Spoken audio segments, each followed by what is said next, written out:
Bonjour et bienvenue dans les Rushs. Cette semaine, dans vos salles... X-Men, Past Future of the Day?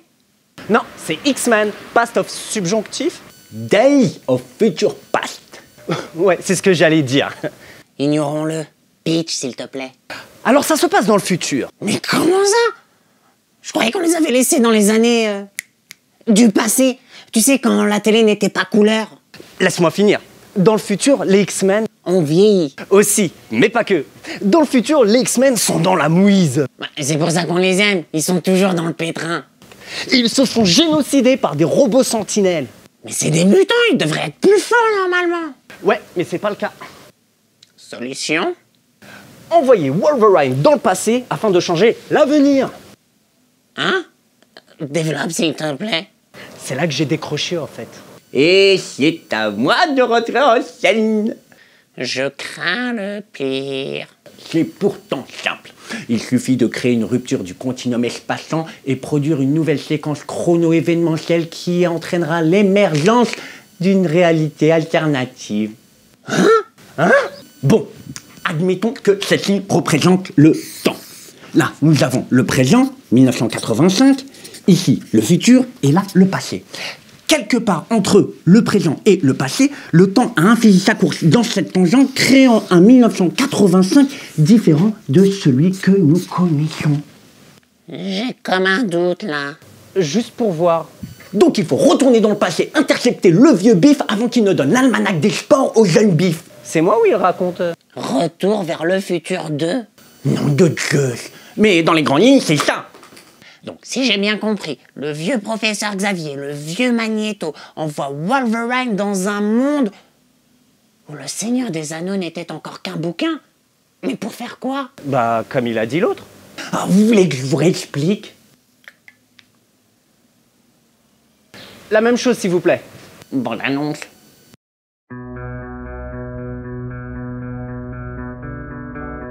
Professeur, vous aurez du mal à le croire.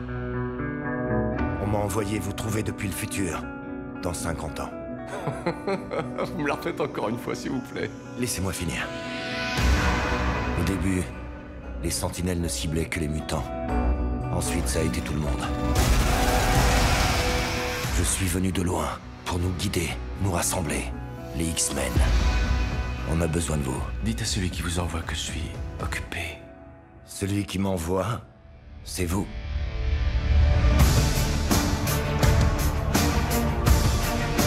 Il faudra s'y mettre tous pour arrêter cette guerre.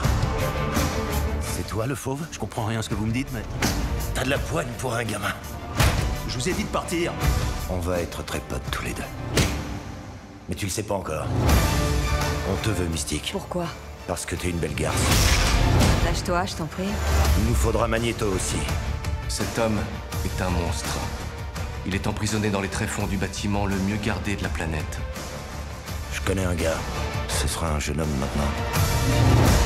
Il est fascinant. Un emmerdeur, ouais. Une évasion, quoi. Tu sais que c'est défendu. Seulement si tu te fais gauler.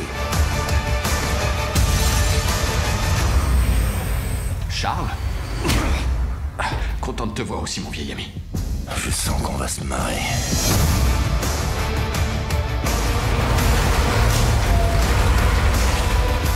Un nouvel ennemi vient d'apparaître. À guerre nouvelle, arme nouvelle. Désormais, tout notre avenir est entre vos mains.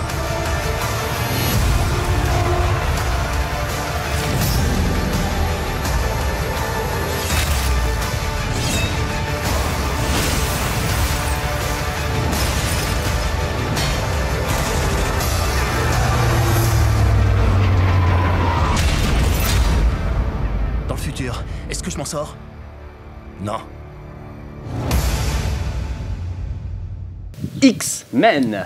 Days of Future Past. Réalisé par Bryan Singer, qui sera aux commandes de X-Men Apocalypse, attendu en 2016. Et sinon, qui d'autre de mieux que pour incarner Wolverine? Hugh Jackman. James McAvoy qui fait le professeur Xavier du passé et Patrick Stewart qui fait le professeur Xavier du futur. Tu peux me faire le même pour Magneto? Michael Fassbender Magneto du passé et Ian Gandalf le Gris. McKellen en Magnéto du futur. Jennifer Lawrence, qui reprend son rôle de Mystique, elle est actuellement en région parisienne pour le tournage de Hunger Games 3. Et dans le rôle de Bishop, Omar Sy, que l'on retrouvera dans le prochain Jurassic Park. Du service après-vente à Jurassic Park, joli parcours. Laissez-moi vous parler de Jurassic Park, parce que là, niveau bêtise, on atteint des... Sinon, qu'est-ce qu'on a de beau cette semaine? Blackout total. Présentatrice télé qui se retrouve au petit matin, sans argent, sans papier d'identité. Et ses cheveux qui poussent à l'intérieur. Et pour mettre un petit peu de piment dans l'histoire, elle n'a que 8 heures pour préparer l'entretien de sa vie. On le dira jamais assez, l'abus d'alcool est dangereux pour la santé.